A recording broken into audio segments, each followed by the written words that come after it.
এখানে লইটা মাছের সাথে রসুন কুচি, পেঁয়াজ কুচি আর কাঁচামরিচ ফালি দিয়ে দিয়েছি। আর একটু দিচ্ছি আদা রসুনের পেস্ট আর জিরা আছে এখানে। এখন আমি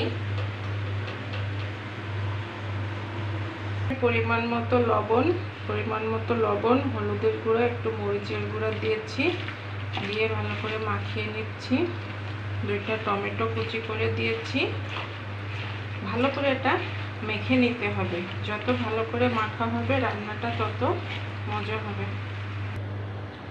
আমি এখানে কড়াইতে সরিষার তেল গরম করে ওই যে লোটে মাছটা মেখে রাখছিলাম সেই মিশ্রণটা দিয়ে দিলাম। এখন কিছুক্ষণ নাড়াচাড়া করে সামান্য একটু পানি, একদমই সামান্য পানি দিয়ে অল্প আছে এটা চচ্চড়ি করবো। এরপরে আর নাড়াচাড়া দেওয়া যাবে না, তাহলে রেডি হয়ে যাবে আমার লোটে মাছ ভুনা।